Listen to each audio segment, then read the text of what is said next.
Welcome to today's episode of Women Meets Motherhood. Today we're going to be discussing a very sensitive topic, which is miscarriage. But we have two very courageous women who have joined us today. We have Aisha and we have Charlotte, who have joined us today to speak about their experiences. So thank you, ladies, for joining us, and we really appreciate it. Thanks for having us. Yeah. So just to start off, a quite interesting fact that we came across about miscarriage was that 1 in 4 women will experience miscarriage and 1 in 4 pregnancies will end up in miscarriage. And I think what's quite common is that usually is in the first trimester. So I know, Charlotte, this is what you experienced. So would you be able just to tell us a bit more about what you went through? Yeah, so me and my husband have been trying for about 14 months or so. So we were quite keen, like every month, if there was like a missed period or before we do a pregnancy test. So I'm quite an impatient person. So we did a pregnancy test and it was positive. So making a guess at that point, it was like maybe very early doors, like 4 or 5 weeks. I hadn't been pregnant before, so I didn't know what to experience. And I didn't feel quite right. I couldn't really put my finger on it, but just carried on working as normal. Everything, didn't let anybody know because it was really early days. I told my mum, that was the only person I confided in. And I went away for work to Chester, and I started having sort of some like mild cramping and stuff. And I phoned my husband and told him. He told me not to worry, I'll be home in a few days. So carried on, and that kind of just kept happening whilst I was there. Got home that night and they got a little bit worse. I had a job in London the following day, so I decided I would get up and go. Got to the station and had really, really bad cramps and felt that something was imminent, but I got on the train and I went and I called my husband and said, I can't go to my job. Can you come and get me? So he came from his office in London, and I decided to go to the loo, and there was like pink spotting. So I panicked and went to the local A&E that was, I think it was City Hospital, University of, I'm not sure what is it UCL? Yeah. So we went there, and they made me do a pregnancy test, fine, and the man came back and said it was negative. So he acted in such a way that he basically just had dismissed that I'd even been pregnant in my mind. And I remember I had a picture on my phone that I'd taken of the pregnancy test at home because I was excited, and I showed him because I was like, no, look, I promise you I'm not lying. I'm not here to waste your time. Like, this actually has happened. And he just said, well, we can't deal with it here, which is fair enough. I completely understood that. He said, you need to go to a GP. I remember going on the train station on the way home, stopping at Boots and buying like 3 other pregnancy tests because I didn't believe what he'd said was right. I thought, no. And I did them and they were negative. So I was like, okay. So we made an appointment with the GP, and thankfully I had a lady GP there that I'd seen all the time we'd been living there, and she was a godsend. She was absolutely lovely. She was really sensitive and really was listening and had some good advice. And she said, well, there's nothing you can do. She said, I'll book you in for the early pregnancy unit tomorrow afternoon. And she sorted that out. And basically I just went home, and that's kind of how it started. So. And I just want to go back to your experience with A&E. So when I was pregnant with my first son, and as I shared before with our viewers, that I experienced bleeding, and he was an unplanned pregnancy, so I wasn't overly thrilled when I found out I was pregnant, but then getting used to the idea. And after my 12-week scan, I think it was literally like the following day, I started getting cramping at work. And I remember it was a stressful week at work and just feeling like getting cramping, but I just thought, maybe it's just, I don't know, the egg settling. I didn't think anything of it at the time. But I remember going home late from work and just really having intense pain. And even in the morning, that Saturday morning, I remember I felt like limbs. I just felt something weird in my stomach. And I remember going to the A&E and waiting for hours, and then them be like, you know, how many weeks are you? Sorry, what do you want us to just go home? And just, what can we do? There was just no, but I guess they see so many different types of, but the 12-week, they just were like, go home, it's Saturday, go home and wait till Monday kind of thing. And I was like, well, what's happening? What's going on? Yeah, they don't have any any regard. Like, I remember with my daughter, like at about 9 weeks, I had started bleeding, and I literally went into complete meltdown. I was like, no, I can't do this again. Went to A&E just because you want an answer with something.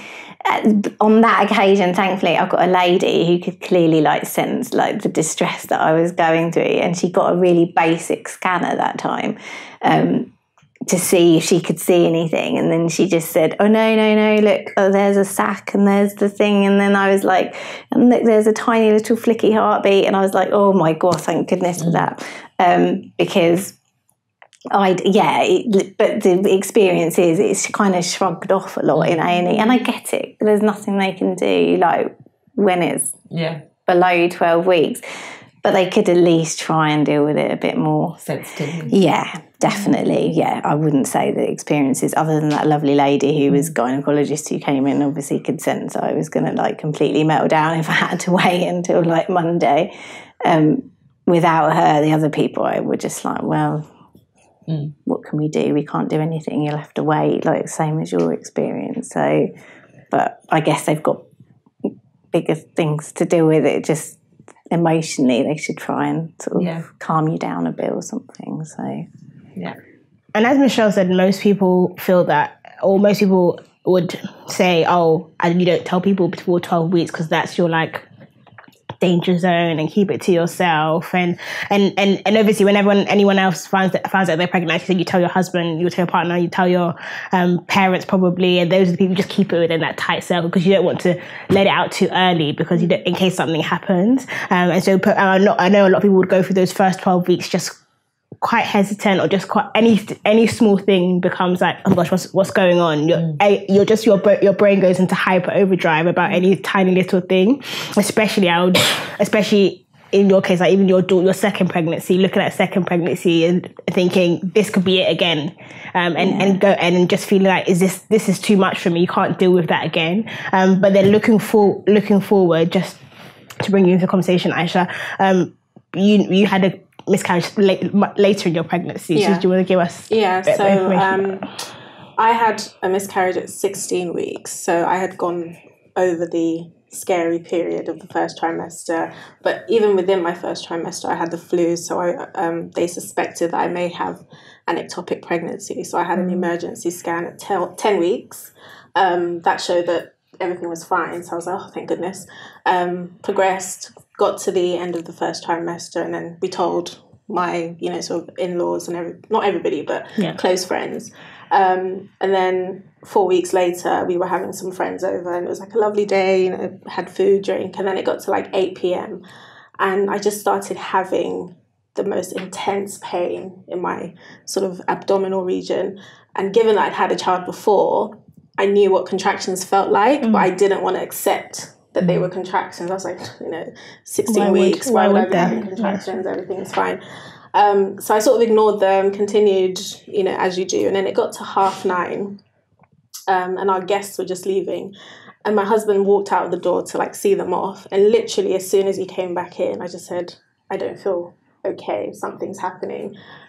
So because of my previous pregnancy being premature, I was considered a high-risk pregnancy anyway. So I had a telephone number that they told me to call if anything ever happened. So I called them and I said, look, this is how I'm feeling. I could feel pressure down below. The baby was basically ready to come out.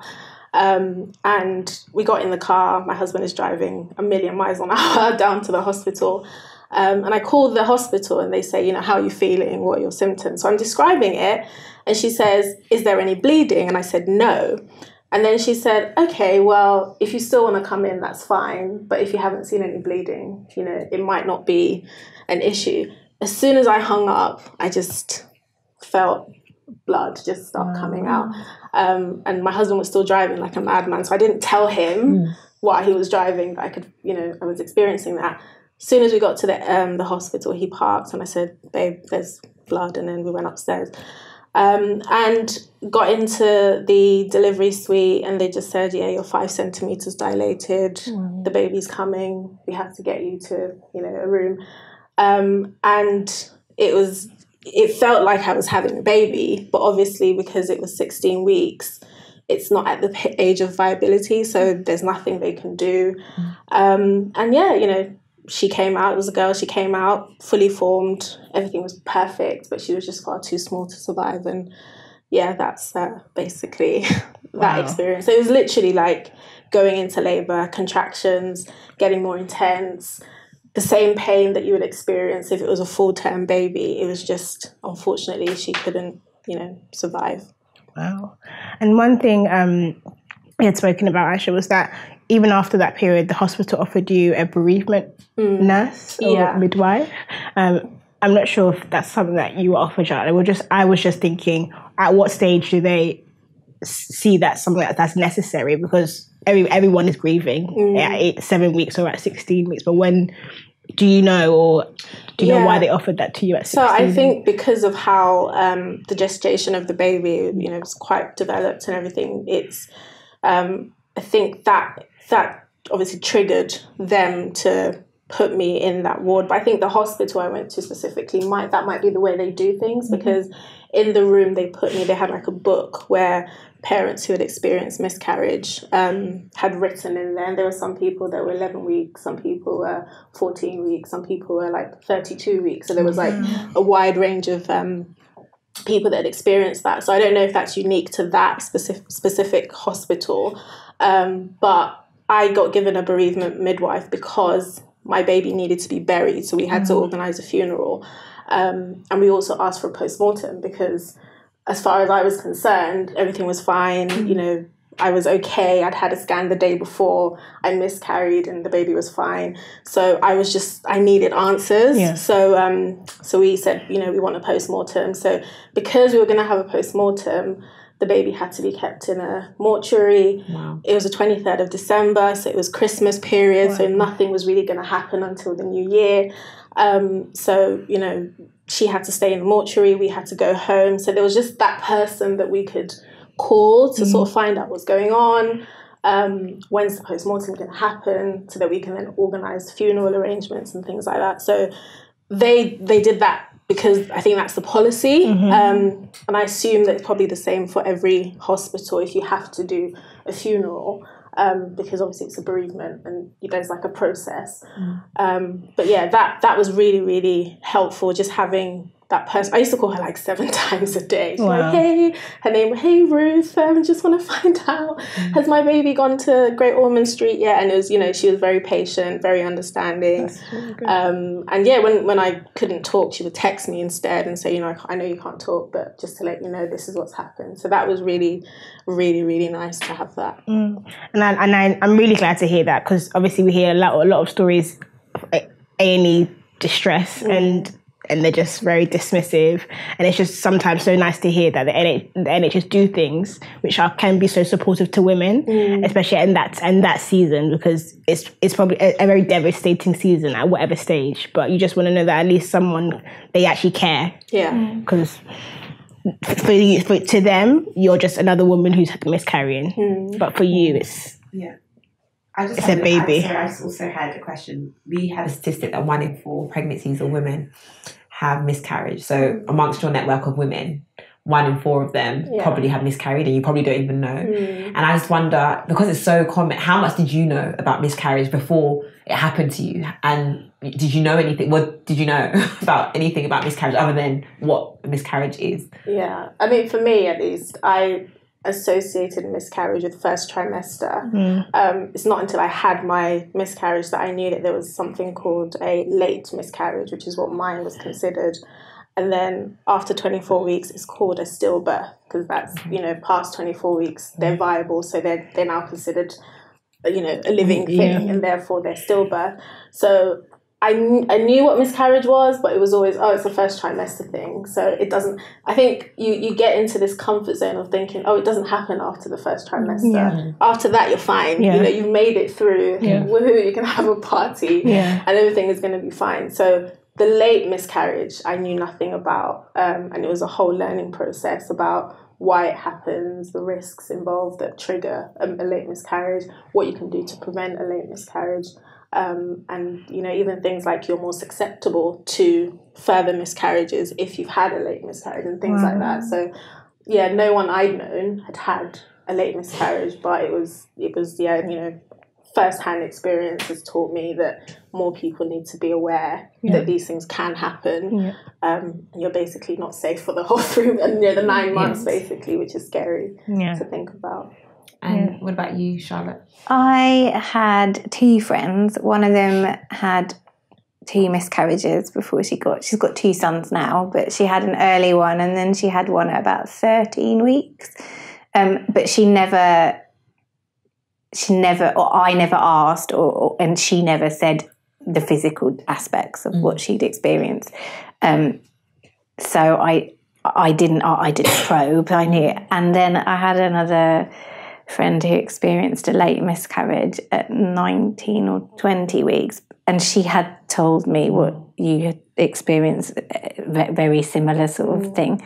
But she's now got a healthy little girl. So I had some idea, but you don't ever think it's going to happen to you, do you? Yeah. You just go along hoping that it doesn't happen to you, and you file away what they've told you or what they haven't told you, and I just assumed it won't happen to me kind of thing. But like you, I until I'd heard about the late miscarriage, I just assumed it was something that happened like before 12 weeks, and that was the reason why they said don't tell anyone. So I mean, now I'm paranoid that when I'm pregnant again, by the grace of God, I'm not going to tell anyone until the baby's like coming tomorrow. Just so you know, I had a baby. But Aisha, even in that, for example, even this morning I was speaking to my mum and telling her about us filming, and said, you've had a miscarriage. Her first pregnancy was a miscarriage, and since then she's had 5. And so it can seem scary, or like you know, you get paranoid, or you just want to go just make sure. But 1 in 4 pregnancies, like, you know, it's so common that, you know, it could happen to anybody. So, you know what I mean? I'm just trying to say is that I know it's hard to accept that I need to make sure I protect this. Yeah. And I think it's one of those things where you sort of, and I remember when the miscarriage happened, I was angry. That was I think I went through phases of emotion. The first one was anger. The second one was just pure sadness, and then the third one was like, okay, acceptance, and there was like stages of grief. And the reason I was angry was like, I take all my pregnant care, I drink all my water, I eat all my fruits, I get my sleep, you know, I don't put toxins in my body, you know, why is this happening to me, you know, what have I done to deserve this? And it's like that false sense of security of thinking if you do everything right, you will make it through. So you never think that there's a risk that even with everything being done according to the book, you can still have a miscarriage. And that caused the anger. And then the sadness was just the fact that I realised, oh my God, I've just lost this baby, and, you know, I now have to deal with organising a funeral, etc. And then the acceptance bit was, you know, what you said about it happens to so many women, and, you know, back to the hospital and the way that they dealt with it, just reading through that book and thinking, gosh, some people lost their baby at 36 weeks. Some people gave birth to their baby, you know, at full term, and they didn't make it. It just made me feel like it could be worse than this. You know what I mean? Like, mine is bad, but some people have it worse, and, you know, just accepting that it's part of everyday life for some women. So, So how do you go back to normality afterwards? Like, how do you, especially Aisha, in your case, it was 16 weeks. You probably told your work people, your friends, your family, they know, and then you now have to go, like, talk us through a little bit about how you so I actually didn't tell so I told HR, because literally as soon as I found out I was pregnant, I told HR, because I was going to have a lot more appointments than normal. So I didn't want it to be like, you know, she's just taking time off work. So I told them to protect myself legally. But I didn't tell my line manager or anybody until literally like once I passed the 12-week stage. And this was 2 days before I had the miscarriage. I told my manager. So it was on the 21st of December, which was a Thursday, and then I had the miscarriage on a Saturday. So I just said, hey, you know, I've been meaning to tell you I'm pregnant. And then he was, you know, obviously very supportive and everything. So then I was due to go back to work on the 2nd of January, just, you know, normal Christmas break. So I sent him an email and just explained, this is what had happened. I attached the doctor's note, you know, sort of confirming that had happened. And I just said, look, I need time off. And at this point, I hadn't buried my daughter yet because she was still, you know, having the postmortem. And it was difficult to have that conversation because it's like, I don't know how to explain it. It's like, I've just told you this great thing, and now I have to tell you it's not happening anymore. And it's not shame. I don't know how to describe the emotion. It's not shame. It's just like, how do I go and tell you that what I've told you isn't happening anymore? It's like, I don't know. So it was really difficult. But my company was very, very supportive, and they said, take as long as you need, you know, don't rush back to work. I took a month and a half off because mentally I was just not ready to go back to work. Physically, I still wasn't ready after like 4 weeks. But it was more the mental part of it that was really difficult. The anxiety of, I would see a pregnant woman on TV and just burst into tears. People who hadn't known that I had a miscarriage would text me, be like, oh, how's my baby? You know, and that would like set me off because I hadn't told them yet. So that was difficult, but I had enough time to, you know, take off work, sort the funeral out. And then transitioning back into work, it was more of a case of, they referred me to the in-house, in our company, the in-house counselling team to just keep an eye on me and make sure that I wasn't jumping back into work as a way of dealing with the grief. It was more of a case of, are you ready to come back to work? If you're not ready to come back to work, don't feel like you have to. But I wanted to be busy. I wanted to be doing something other than sitting at home wallowing in sadness. So the process for me legally was just tell HR, tell my manager, and then just let them know what was happening. But they were really, really supportive, so I can't really complain, to be honest. I know it's not the same for all employers, but generally they have a duty to give you at least bereavement leave. I think it's like a week. Is that even if you have an early miscarriage? Even if you have, I mean, I think I have a colleague who had a miscarriage at 10 weeks and she took a week off. I don't know if that was her choice to take a week off or if that was a company policy.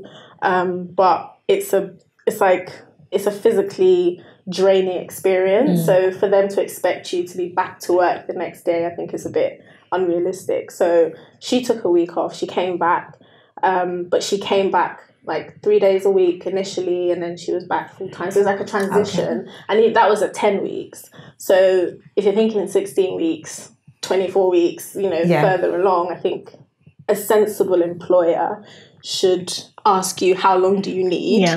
And then they should work with you to try and transition you back to work. But I don't know if there's like a legal, you know, you have to give them 4 weeks. I don't know, but I know you are entitled to bereavement leave or something like that. That's what it's called. So thank you so much so far for sharing your story. And yeah, it's such a sensitive topic, but and for you to even share it with us is courage as well. And just how you said, like, to tell someone and not take it back. You can't even use the word shame. You don't even know what vocabulary to use. And I think when you're talking about things like miscarriage, that is probably, you don't know the words to describe. It's just but women get it. Women get it. We know what you mean, but we can't, you know, really understand. But it's hard to pin. It's not black and white in terms of how it is. And so I think next time we're going to talk about the grief and just about how you deal with the grief, whether you're 7 weeks or whether you're 16 weeks or, you know, later on in your pregnancy. So if you're okay, you'll join us on that journey. We'll go more into maybe the emotional side, the mental health side of what it's like to have a miscarriage. So Thank you. So thank you for tuning in to Women Meets Motherhood. Don't forget to comment, like, subscribe. And if any of these topics we're discussing are impacting you, please get in touch and we'll be happy to connect with you. So thank you.